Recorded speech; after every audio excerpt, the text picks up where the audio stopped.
Everything that you can learn out of the Book of Mormon can be had just by having that context right there. Receive it with the spirit of revelation. You're telling me the Book of Mormon, the purpose isn't to teach us what kind of DNA the Native Americans are supposed to have?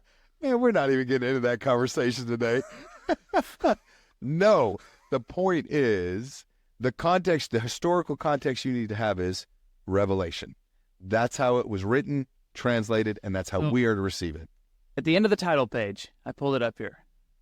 So it said it was written by the spirit of prophecy and revelation. And then it says, if there are faults, they are the mistakes of men. Wherefore condemn not the things of God, that ye may be found spotless at the judgment seat of Christ. So how can it be written by prophecy and revelation and then potentially have faults within it? So that seems like it's contradicting itself. Well, it certainly seems like it is trying to, kind of have both sides, speak out of both sides of its mouth, where, hey, this is truth and it's perfect, but if there's not, don't worry, that's just the faults of men. But that's really not what it's seeking to do. It's not trying to have its cake and eat it too, right?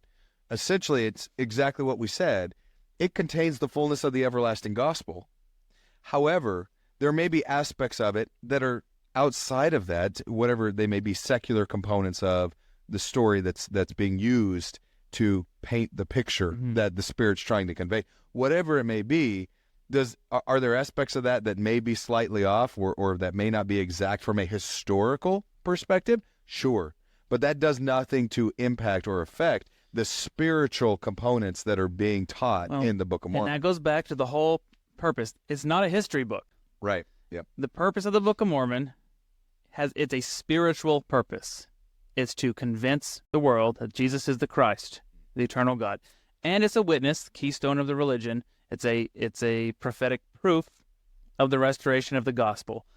But the purpose of the Book of Mormon is it's not a history book. The inspired and divine translation of the Book of Mormon was intended to convey the spiritual message, the fullness of the gospel, correctly. What Joseph Smith was doing when he was translating the plates, he was not worried about, let me make an academically perfect translation of these reformed Egyptian glyphs into the English alphabet. No, he was taking the plates he was given, through the power of God and through revelation, he was then given a translation of the Book of Mormon that we have today that is spiritually correct. It is spiritually correct. It is doctrinally correct. The principles that is in the book will lead you to Christ.